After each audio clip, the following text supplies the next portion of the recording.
சிறுபான்மையுடைய சமுதாயத்தை சார்ந்த நம்முடைய ஷேக் முகிதீன் அவர்களை சிறப்புரையாற்றுமாறு கேட்டுக்கொள்கிறோம்.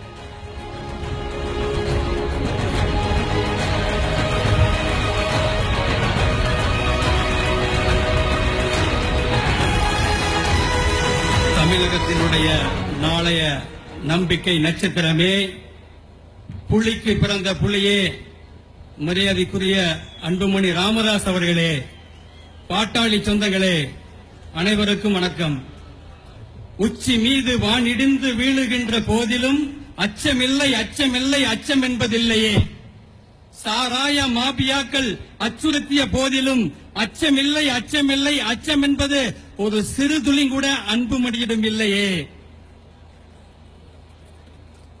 மருத்துவர் ஐயா அவர்கள் சொல்லுகிறார்கள், தமிழகத்தில் பூரண மதுவிலக்கு இதுவே என் கட்டளை என்று சொன்னார்கள்.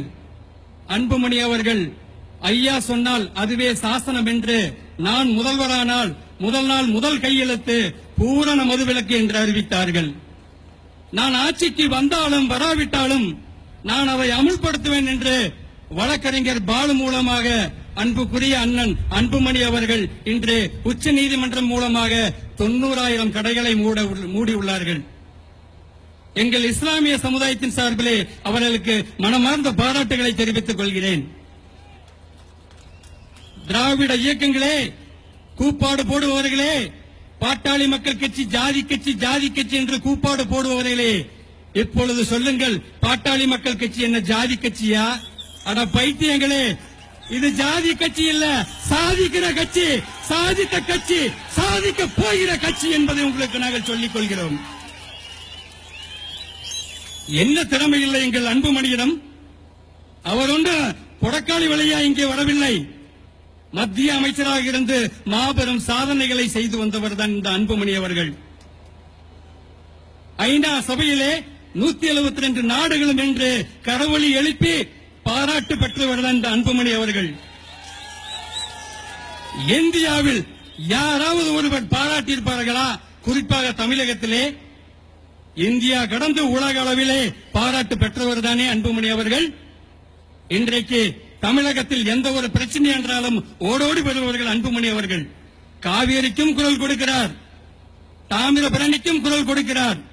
ஜல்லிக்கட்டுக்கு தனி ஒரு ஆளாக பிரதமர் வீட்டின் முன்பு துணிவோடு அமர்ந்த ஒரு பச்சை தமிழன் அன்புமணி அவர்கள். அவர் ஆட்சிக்கு வரக்கூடாதா? அவர் ஆளக்கூடாதா? He is brilliant person. Chandrababu Naidu அவர்களை ஹைடெக் முதல்வர் என்று சொல்லுகிறார்கள். அந்த மக்கள் எல்லாம் அவரை தேர்ந்தெடுத்தார்கள்.